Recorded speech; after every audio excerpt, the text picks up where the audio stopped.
काशी हिंदी संस्थान की ओर से मैं मिश्रा सर आप लोगों के समक्ष वर्तमान विषय का जो महत्वपूर्ण निबंध है, बर्निंग टॉपिक्स कहा जा सकता है, कोरोना वायरस, जो कि आज वर्तमान समय एक वैश्विक महामारी के रूप में प्रकट हो चुका है। इस विषय पर मैं निबंध प्रस्तुत कर रहा हूँ क्योंकि आजकल कई जगहों पर विशेष रूप से आईएससी, सीबीएसई और भी जो सर्विस से संबंधित जो परीक्षाएं हो रही हैं, उसमें निबंध के रूप में एक कोरोना वायरस एक वैश्विक महामारी के रूप में किस प्रकार से आप लोग देखते हैं, इस चुनौतीपूर्ण समय काल में कैसे हम जीवन यापन करें, इस पर निबंध बड़े पैमाने पर आ रहे हैं। इसलिए मैं आप लोगों के समक्ष इस कोरोना वायरस पर एक निबंध प्रस्तुत कर रहा हूँ। ध्यान देने की बात है कि वर्तमान समय में कोरोना वायरस देखा जाए इस सदी का सबसे विनाशकारी रोग के रूप में उभर करके सामने आया है। केवल एक देश या एक समाज बल्कि नहीं, बल्कि कहा जाए पूरा विश्व प्रत्यक्ष या परोक्ष रूप से इस महामारी का शिकार बन चुका है। दुनिया त्राहि त्राहि कर रही है। विशेष रूप से अभी तक जितने भी रोग थे, लोग सामने आकर सहयोग करते थे कि पहली बार एक ऐसा यह महामारी आई है कि मनुष्य एक दूसरे मनुष्य को शक की दृष्टि से देख रहे हैं। लोग किसी की सहायता करने के लिए बाहर नहीं निकल रहे हैं। यहाँ तक कि लोग अगर किसी परिवार के सदस्य अगर इस रोग के कारण उनका देहावसान हो रहा है तो लोग उसको अंतिम जो संस्कार करना चाहिए उसके लिए भी नहीं आगे आ रहे हैं। अब इससे बड़ा दुर्भाग्य और क्या हो सकता है। यानी हमारे समक्ष एक चुनौती बनकर जीवन यापन के लिए एक संघर्ष बनकर हमारे लिए खड़ा हो चुका है, जहाँ एक ओर इस रोग ने लोगों के स्वास्थ्य संबंधी समस्याओं को उत्पन्न किया, मानसिक रोगों को उत्पन्न किया, वहीं दूसरी ओर आर्थिक क्षति भी अंतर्राष्ट्रीय मंच पर व्यापक स्तर पर हुआ है। कोई देश ऐसा नहीं है कि जो आर्थिक तंगी का शिकार न हुआ हो। लोगों के तमाम नौकरियां छिन गईं। ये तमाम विभिन्न स्तर की इसके दुष्प्रभाव देखे गए हैं। अब मैं चर्चा करूंगा कि यह रोग क्या है। वाकई एक जो कोरोना वायरस रोग है, इस पर जानकारी आप लोग ध्यान से सुने। यह रोग कई प्रकार के विषाणुओं का एक समूह है जो कि स्तनधारी और पक्षियों में यह रोग पाया जाता है। और यह रोग आरएनए वायरस, एक प्रकार से देखा जाए आरएनए वायरस है।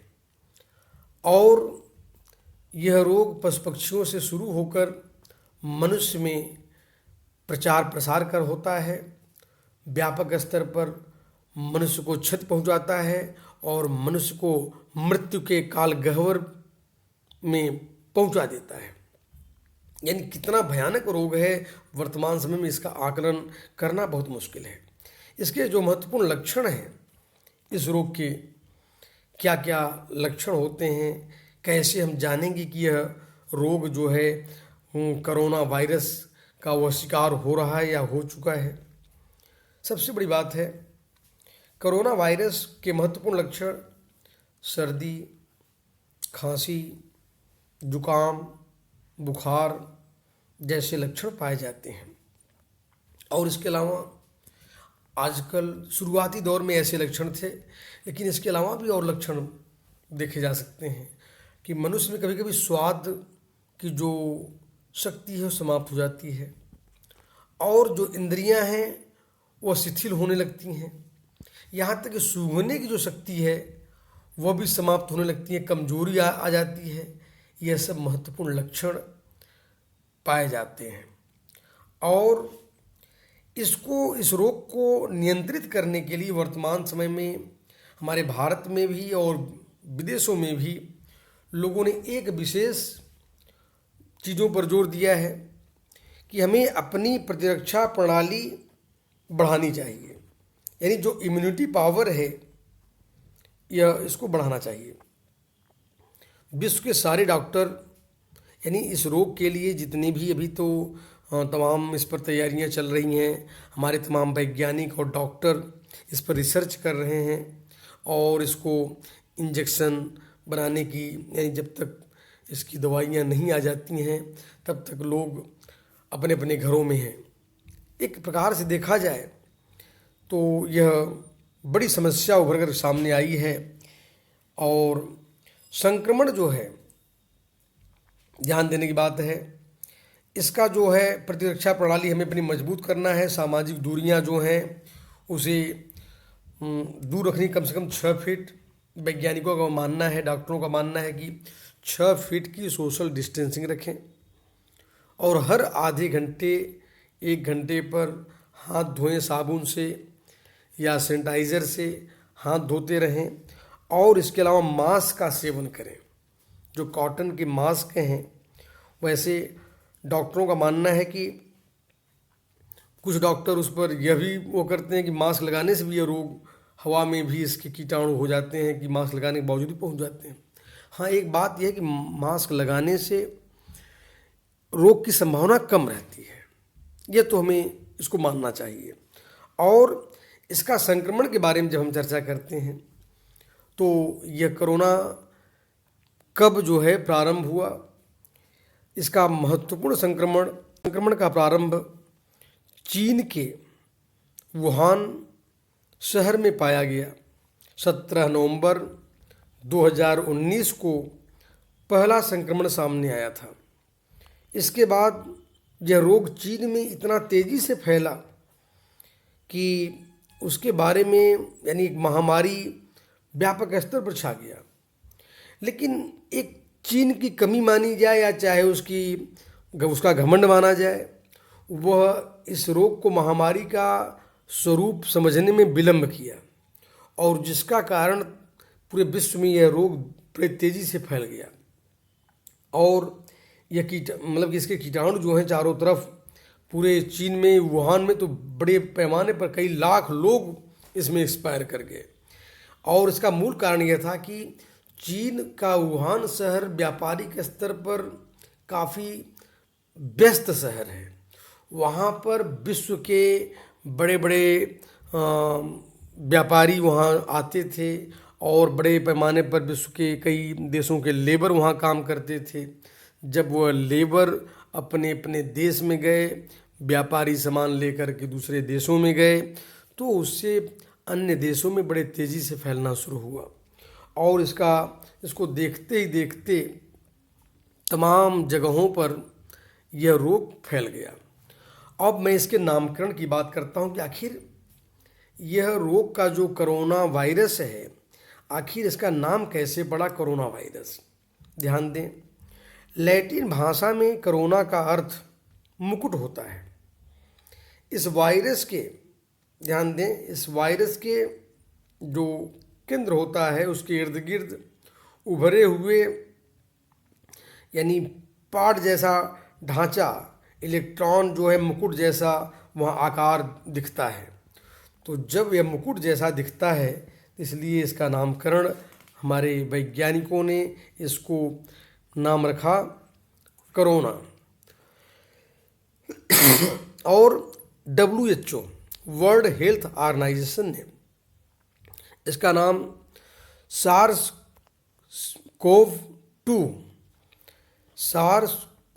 के नाम से इसको वह संबोधित किया। इस तरह से कोरोना वायरस, कोविड जो यह 19 जो रोग है, यह पूरे विश्व को एक प्रकार से देखा जाए हिला दिया। पूरे देश में एक मानसिक स्तर पर भी लोगों के दिलो दिमाग पर यह रोग छा गया। देखते ही देखते यह रोग विश्व स्तर पर, यानी कोई ऐसा देश नहीं हो जहाँ पर यह प्रभाव न डाला हो, कहीं पर कम कहीं पर ज़्यादा।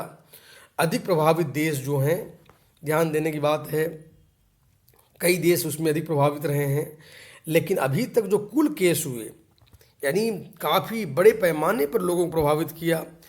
5,60,00,000 लोग लगभग इस रोग से संक्रमित हुए और 1 लाख लगभग कहा जाए 13 लाख लोग पूरी दुनिया में लोग मारे गए, यानी मृत्यु हो गई।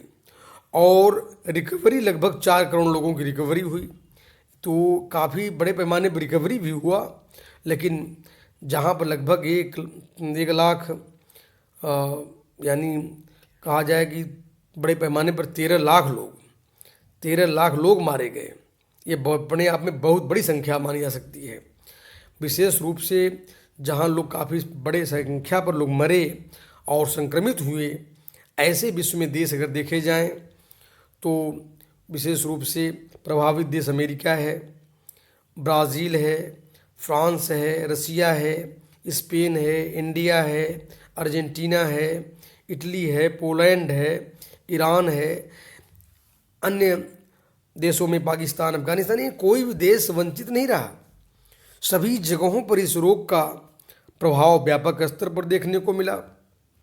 और भारत में जहाँ तक बात है, यह रोग भारत को भी बड़े पैमाने पर प्रभावित किया, लेकिन हमारी जो केंद्र सरकार, भारतीय जो सरकार थी, वह समय रहते हुए इस रोग को नियंत्रित करने के लिए जो लॉकडाउन का जो सिस्टम चलाया, वैसे लॉकडाउन का सिस्टम तो पूरे देशों में चला, अमेरिका, इटली, ब्रिटेन, सभी देशों में लॉकडाउन चला। लेकिन यहाँ पर जब प्रारंभ हुआ तभी से लॉकडाउन की प्रक्रिया शुरू हो गई। 25 मार्च 2020 यानी उस दिन से लॉकडाउन की प्रक्रिया शुरू हुई। लगभग 31 जुलाई तक ये प्रक्रिया भारत में चलती रही। इसके बाद धीरे धीरे लॉकडाउन अनलॉक हुआ, और लेकिन इस बीच में काफ़ी बड़े पैमाने पर क्षति हुआ और लोगों को नई जीवन प्रणाली भी मिला। तो कुल मिलाकर करके भारत में लगभग 1 लाख से अधिक लोग इसमें अब तक मारे जा चुके हैं, जो कि यह बहुत बड़ी बात है। और लगभग देखा जाए तो संक्रमित होने की जहाँ तक बात है, करोड़ों, लगभग 1 करोड़ से अधिक लोग संक्रमित हुए, और यह अपने आप में बहुत ही दर्दनाक स्थिति रही है। बार बार भारतीय प्रधानमंत्री श्रीमान नरेंद्र मोदी जी वह समय समय पर दूरदर्शन पर आकर भारतीय जनता को संबोधित करते रहे, कैसे लोग बचाव रखें, घरों से बाहर न निकलें। तो इस बीच में लोगों ने उनका सहयोग भी किया, और इस कारण से जबकि वेस्टर्न कंट्रीज़ काफ़ी बड़े पैमाने प्रभावित हुए, लेकिन भारत में उस प्रभाव को कम रूप में देखा गया। और एक बात, सबसे बड़ी बात, भारतीय जनता हमारी बहुत जो शहरों में काम करने वाले थे, उन लोगों ने काफ़ी बड़े पैमाने प्रभावित हुए। और हर चीज़ का 2 स्थितियां होती हैं। अब कोरोना वायरस को देखें, एक चुनौतीपूर्ण जीवन प्रणाली हमें दिया, लेकिन ये चुनौतीपूर्ण जीवन प्रणाली 2 रूपों में हमारे सामने, एक सकारात्मक पहलू के रूप में, दूसरा नकारात्मक पहलू के रूप में। सकारात्मक पहलू के रूप में भी हम देख सकते हैं। पहले तो हम चर्चा करेंगे कि किस बुरे स्तर पर, यानी नकारात्मक पहलू में किस प्रकार से उसने हमारे समाज को, हमारे देश को बुरे तरीके से प्रभावित किया। सबसे बड़ी बात तो हमें देखते हैं कि शुरुआती दौर में तो एक प्रकार का अफरा तफरी का माहौल पैदा हो गया पूरे समाज में, मार्केट में। जब लॉकडाउन हुआ तो लोग समझे कि अब पता नहीं 1 महीना के लिए, कितने दिन के लिए लॉकडाउन रहेगा। बाज़ारों में लंबी लंबी लाइनें लगना शुरू हुई, लोग सामान खरीदना शुरू किए, और बड़े पैमाने पर बहुत सामान तो मिलते नहीं थे। ऐसी स्थितियां समाज के सामने पैदा हो गई, और यानी इकोनॉमिक क्राइसिस समाज में तेज़ी से आगे बढ़ा। यानी लोगों में अधिक से अधिक सामान इकट्ठा करने की प्रवृत्ति पैदा हो गई। इस चुनौतीपूर्ण जीवन से हम लोग गुजरे, हम लोग आगे बढ़े। और सबसे बड़ी बात, हम लोग अपने अपने घरों में, लोग अपने अपने घरों में पशुओं के समान अपने अपने घरों में, जैसे पिंजड़े में बंद हों। यानी हम लोग जो अनुभव किए, आम जनता जो अनुभव की, वह इतना दर्दनाक है कि उसका यानी पूरे जीवन पर्यंत जब लोग यह महामारी नियंत्रित तो हो जाएगी, सब कुछ ठीक भी हो जाएगा, लेकिन फिर भी त्रासदीपूर्ण जीवन को लोग भूल नहीं पाएंगे। लोगों के दिलो दिमाग पर किस प्रकार से यह रोग जो है छा गया था, लोग दहशत में हो गए थे। यहाँ तक कि अपने परिवार के लोग जब बाहर से आते थे या कोई इष्ट मित्र जब घर पर आ जाता था, कोई लोग जाना भी बंद कर दिए थे। अगर किसी को ज़रूरत पड़ गई तो लोग एक दूसरे मनुष्य को शक की दृष्टि से देखते थे। जैसे लगता था कि सामने वाला कोई कोरोना से वह ग्रसित हो, ऐसा लोग बिहेव करते थे। लोग दूरी बनाकर बात करना, बात तक नहीं भी कर पाते थे। और प्राण जैसे लोगों को लग रहा था कि अब बचेगा नहीं, अब यह महामारी सबको नष्ट कर देगी। एक बात और भी होती है, हम लोग भी बहुत उत्पात कर दिए थे। मनुष्य, चाहे वैज्ञानिक हो, चाहे सामाजिक स्तर पर देखा जाए, आर्थिक स्तर पर बड़े पैमाने पेड़ की कटाई हो रही थी। प्राकृतिक जो वातावरण है उसको नुकसान पहुंचाया जा रहा था। ग्लोबल वार्मिंग, प्रदूषण, तमाम चीज़ें बढ़ गई थी। मनुष्य जो है सारे पशु पक्षियों को इतना तेजी से जैसे मानो निगल जाएगा, पूरा प्राकृतिक जो बैलेंस है, जो संतुलन है, सब बिगड़ जाएगा। उसके लिए भी कहीं ना कहीं मनुष्य दोषी है। अगर कोई प्राकृतिक घटना घटती है, कोई महामारी आती है, तो उसमें भी कहीं न कहीं मनुष्य का जो खान पान है, यानी हम लोग पाशविक होते जा रहे हैं, राक्षसी प्रवृत्ति से ग्रसित होते जा रहे हैं। यहाँ तक कि जब मैं देखता हूँ तो बड़ा कष्ट होता है उस समय कि बहुत सी जगहों पर यानी जीवों को जिंदा पकड़ कर खा जाना, अब इससे बड़ा पाशविक और राक्षसी प्रवृत्ति और क्या हो सकता है। तो कहीं न कहीं मनुष्य भी इसके लिए दोषी रहा है। और सबसे बड़ी बात ये देखें कि हजारों की संख्या में, यानी इकोनॉमिक क्राइसिस क्या हुई कि हजारों की संख्या में लोगों के काम छूट गए। लोग शहरों से, भाई शहर में लोग कब तक खाएंगे, कितना दिन तक खाएंगे, यानी लोगों के दिमाग में बातें पैदा हो गई कि यहाँ पर रहकर क्या करूँगा, कम से कम अपने अपने गाँव को जाएंगे। जो श्रमिक थे वे लोग बड़े पैमाने पर महानगरों से अपने अपने गाँव की ओर वे लोग पलायन करने लगे। उस समय गाड़ियाँ बंद, यानी ट्रेन, बस सेवा सब कुछ बंद। लोग इतनी परेशानियों से लोग गुजरे कि कल्पना करना मुश्किल।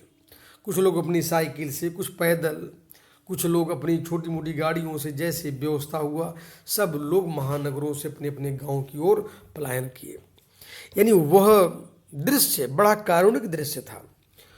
खैर उसमें कुल मिलाकर के पूरी अगर देखें, बेरोजगारी की समस्या तो महानगरों में बहुत बड़े पैमाने पर बढ़ी, भुखमरी लगातार बढ़ने लगी, लोगों का स्वास्थ्य सेवाएं दम तोड़ने लगीं, इतने बड़े पैमाने पर लोग बीमार होने लगे। और डर के नाते जो अन्य पेशेंट भी थे वो हॉस्पिटलों में जाना बंद कर दिए। हार्ट अटैक के तमाम पेशेंट अपने अपने घरों में दम तोड़ दिए। लेकिन नाम उसके स्थान पर यही हुआ कि कोरोना महामारी का शिकार हो गया। ये बड़ी दुखद बात थी। इतना त्रासदीपूर्ण जीवन, यानी इस दशक में कहा जाए या इस पूरे आने वाले जो कई शताब्दियों में देखा जाए, ऐसी महामारी अभी तक दस्तखत नहीं दी थी जिस समय में कोरोना ने अपने विकराल रूप को धारण किया। सबसे बड़ी बात है, यानी यह जो नकारात्मक पहलू है वो तो बहुत व्यापक है। यानी बच्चों का बहुत बड़ा नुकसान हुआ। नकारात्मक रूप में देखें, जो बच्चे हमारे पढ़ने वाले थे, क्लासेस 1-2 से लेकर कर क्लास 12 BA MA की, यूनिवर्सिटीज़, कॉलेज, सबकी परीक्षाएं रोक दी गई। यहाँ तक कि कम्पिटिटिव एग्ज़ाम की परीक्षाएं उस दरमियान रोक दी गई। सब कुछ, यानी पूरा विश्व मानो जैसे थम सा गया, रुक सा गया। और बच्चे पढ़ाई लिखाई बंद करके घरों में बंद हो गए, कैद हो गए। तो एक प्रकार से देखा जाए यह विकराल रूप जो है हमारे समाज को, हमारे देश को झेलना पड़ा। कोरोना बीमारी जो है, इसके हमें एक चुनौतीपूर्ण जीवन भी इसने सिखाया। यानी इस चुनौतीपूर्ण जीवन में हम कैसे सर्वाइव करें, कैसे जीवन यापन करें, ये तमाम चीज़ें लोगों को सीखने को मिला। सबसे बड़ी बात है इसका सकारात्मक पहलू भी सामने आया। जो चीज़ें ऑनलाइन नहीं होती थी वह चीज़ ऑनलाइन होना शुरू हो गया। यहाँ तक कि बड़े पैमाने पर बच्चे पढ़ाई लिखाई भी ऑनलाइन से, यूट्यूब से, और यानी इलेक्ट्रॉनिक मीडिया जो थी बहुत बड़ा सशक्त माध्यम बन गया। और लोग घरेलू चीज़ें, जबकि बड़े बड़े डॉक्टर जो अभी तक ये कहते थे हमें घरेलू चीज़ें, चावल दाल रोटी सब्जी जो पारंपरिक भोजन है और घर की बनी हुई चीज़ें, उसका हम सेवन करें। अब वही चीज़ों पर पूरा भारत जैसे, मानो क्या पूरा विश्व लगभग उसी परंपरावादी भोजन पर आकर के फिर टिक गया। और परिवार के बीच में जो एकता लगभग ख़त्म होती जा रही थी, लोगों के पास, माता पिता के पास या परिवार के अन्य सदस्यों के पास समय नहीं था एक दूसरे से बात करने के लिए। लेकिन इस कोरोना में सबसे बड़ी बात जीवन प्रणाली में सीखने यह लोगों को प्राप्त हो गया कि लोग पूरा परिवार एक साथ 10-5 दिन के लिए नहीं, कई महीनों तक एक साथ जीवन यापन करने का लोगों को मौका मिला, जो कि अपने आप में बहुत बड़ी बातें देखी जा सकती हैं। अब मैं सकारात्मक पहलू की और बातें करें, हमारी जो केंद्र सरकार रही है गरीबों के लिए, आम जनमानस के लिए, सभी के लिए, चाहे गांव हो चाहे शहर हो, सभी लोगों के लिए राशन जो मुफ्त में वितरित किया, उससे गरीबों को एक जीवन का आधार मिला, मानो प्राण की शक्ति मिली। लोगों की नौकरी भले छूट गई, लेकिन हर सदस्य को जो 5-5 केजी चावल, गेहूं, दाल और तमाम चीज़ें जो वितरित किया गया, उससे मानो हमारी सरकार ने हमारे गरीबों के लिए, आम संपूर्ण जनता के लिए जीवन का आधार बनकर सामने खड़ी थी। यह दिन लोग नहीं भूल पाएंगे। बहरहाल इसमें प्रांतीय सरकारें भी इस कोरोना काल में, यानी लोगों ने आम जनता के प्रति अपनी सहानुभूति व्यक्त की और केंद्र सरकार के प्रति कदम से कदम मिला करके लोगों ने काम किया। इसके अलावा यह देखा गया कि जो छोटी छोटी जो सामाजिक संस्थाएं थीं, इन सामाजिक संस्थाओं ने बढ़ चढ़ करके आगे बढ़कर काम किया। लोगों ने चावल दाल सब्जी तमाम चीज़ें खरीद करके, आलू प्याज घर घर में वितरित किए। एक प्रकार से देखा जाए यानी सोशल सर्विस, समाज सेवा का सबसे बड़ा आधार बन करके बड़े से बड़े पैसे वाले लोग भी इसमें आगे आए और भी चंदा लेकर करके तमाम समाज संस्थाएं, राजनीतिक पार्टियां भी इसमें सब बढ़ चढ़ करके हिस्सा लीं। यानी सब एकजुट होकर करके लोगों ने काम किया। यह सबसे बड़ी बात मानी जा सकती है। और सबसे बड़ी बात है, लोग अपने अपने घरों में रहकर यानी जीवन जीने के नए नए तरीके सीखे। लोगों ने जो हमारी संस्कृति संस्कार समाप्त होते जा रहे थे, लोगों ने महाभारत, रामायण और पुराणों को लोगों ने पढ़ करके समाप्त किया। बच्चे भी लोगों ने पढ़ा। यानी लोग जो पौराणिक पुस्तक, जो सांस्कृतिक जो किताबें थीं, जो लोग भूलते जा रहे थे, उसको पढ़ करके लोगों में एक नई जोश, नई उमंग की भावना, जीने की नई उम्मीदें। क्योंकि होता है जब मरता क्या न करता, जब लोगों में प्राकृतिक जब आपदाएं आती हैं, लोग जब ये समझते कि मैं काल के गाल में समाने जा रहा हूँ, तो उस समय लोगों को परमात्मा ईश्वर याद आते हैं। तो सभी लोग जैसे त्राहिमाम करते हुए लोग अपने अपने पौराणिक धार्मिक ग्रंथों को पढ़ कर उसमें संतोष और शांति प्राप्त करते थे। और इसके अलावा ऑनलाइन सेवाओं ने तो काफ़ी बड़े पैमाने पर लोगों में एक नई जान डाल दी। अध्यापक जो थे, वे अध्यापक लोग अपने अपने स्कूलों में, यानी स्कूल भी उस समय 1-2 महीने के बाद में सभी स्कूलों ने अपने अपने क्लासों को ऑनलाइन क्लासेस शुरू कर दिए। सारे अध्यापक बच्चों को ऑनलाइन क्लासेस, बच्चे जो भी प्रॉब्लम होती थी ऑनलाइन प्रॉब्लम से प्रश्न करते थे। तो एक प्रकार से देखा जाए क्रांतिकारी परिवर्तन आ गया। यानी इलेक्ट्रॉनिक मीडिया जो गूगल है और भी तमाम जो यूट्यूब है, इन तमाम सेवाओं ने बड़े पैमाने पर कार्य किया। यानी लोगों ने काफ़ी लाभ उठाया ज्ञान के क्षेत्र में। विद्यार्थियों ने अपने घरों में रह कर के अपनी तैयारियां बड़े पैमाने पर पूरा की। और इसके अलावा जो कम्पिटिटिव एग्ज़ाम की तैयारी करने वाले बच्चे थे, वह दिन रात अपने आप को यानी पूर्ण रूप से तैयार करने का अच्छा मौका मिला। बच्चे बच्चियां बाहर निकल नहीं सकते थे, अपना घर में योग प्राणायाम करके अपने जीवन में एक नई ऊर्जा लाते थे। और एक प्रकार से देखा जाए कि हमारी मीडिया भी और जो योग और प्राणायाम की जो संस्थाएं थीं, इन संस्थाओं ने बड़े पैमाने पर जोर देकर लोगों को बताया कि अपनी इंटरनल इम्यूनिटी को बढ़ाने के लिए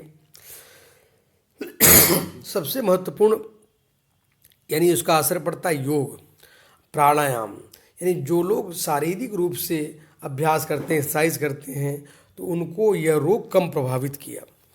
और यही कारण है कि भारत में जिन लोगों ने बड़े पैमाने पर योग प्राणायाम और एक्सरसाइज किए, उन लोगों को यह रोग छू करके भी, ये लोगों को रोग हुआ भी तो तुरंत ठीक भी हो गया और फिर अपने अपने घरों में स्वस्थ होकर के आ गए। और एक सबसे बड़ी बात है, इस रोग ने चाहे जो भी हो इसका दुष्प्रभाव, लेकिन परिवार को एक कर दिया। लोग अपने अपने घरों में पूरे परिवार के साथ समय बिताते थे और सभी लोग मिलकर भोजन बनाना और एक दूसरे के साथ रहना, एक कोऑपरेटिव भाव पैदा हुआ। यही तक नहीं, जो लोगों के दूर दूर भी रहते थे, वे दूर दूर से भी लोगों का प्रेम और हाल समाचार रोजाना लोग लेते थे। इस प्रकार से एक और महत्वपूर्ण लाभ मिला कि जो लघु उद्योग थे, छोटे छोटे जो उद्योग थे, वो उनको बल मिला। वह घरों में रह रह कर लोग अपने अपने छोटे उद्योगों को, हस्तकलाओं को निखारने का प्रयास किया। कोई पेंटिंग तो कोई यह जो है क्राफ्ट संबंधी कामों को आगे बढ़ाया, तो किसी ने मास्क तैयार करना शुरू किया, तो किसी ने सैनिटाइज़र बनाना शुरू किया। इस तरह से बड़े पैमाने पर लोगों में एक बदलाव सी भावना पैदा हुई। और बड़े पैमाने पर लोग जब शहरों से गांव में गए, तो कृषि कार्य एक ऐसा कार्य होता है कि लोग कृषि कार्य में कार्य करते हुए सोशल डिस्टेंसिंग का पालन करते हुए लोगों ने कृषि कार्य किया। तो गांव के लोगों ने अपना खेती कार्य जारी रखा, यानी खेती पर इसका दुष्प्रभाव नहीं पड़ा। एक बहुत बड़ा लाभ मिला एक प्रकार से देखा जाए तो। गांव में खेती आगे बढ़ती गई और शाकाहारी भोजन के प्रति लोगों की दिलचस्पी बढ़ी। अभी तक जो लोग मांसाहारी के प्रति लोग यानी पागल से हो गए थे, अब लोगों में शाकाहारी घर का शुद्ध भोजन और हाथ धोकर पैर धोकर लोग अपने अपने कार्यों को अंजाम देते थे। कई बार हाथ धोना, स्नान करना, साफ सफाई पर ध्यान देना। कहीं से बाहर से आते थे लोग तो अपने कपड़ों को बाहर निकाल कर, और यानी एकदम पूर्ण रूप से शुद्धता। यहाँ तक कि फल सब्जी जो भी आती थी गर्म पानी के साथ उसको धोना। एक प्रकार से नई चुनौतियों को इस रोग ने जन्म दिया।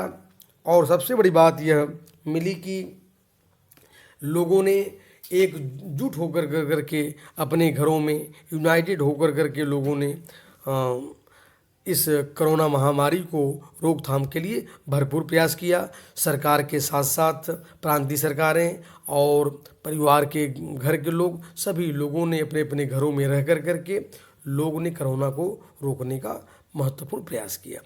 और यह जो रोग था, यह रोग हमारे लिए कहा जाता है ना कि हर चीज़ों के दो पहलू होते हैं, तो यह रोग हमारे लिए विकास करने में भी बहुत बड़ी भूमिका अदा किया। जो क्षेत्र में जो आगे बढ़ना चाहता है वो अपने घरों में रह कर करके इस नई चुनौतियों को स्वीकार करते हुए, वे हमारे नवयुवक, हमारे और भी जो बच्चे हैं, लोग अपने अपने क्षेत्र में आगे बढ़ने का प्रयास किए हैं। और इसके लिए हमारी सरकार या अंतर्राष्ट्रीय जो वर्ल्ड हेल्थ ऑर्गेनाइजेशन है, जो उसने सुझाव दिया, उन सुझावों का भी लोगों ने पालन किया। धन्यवाद।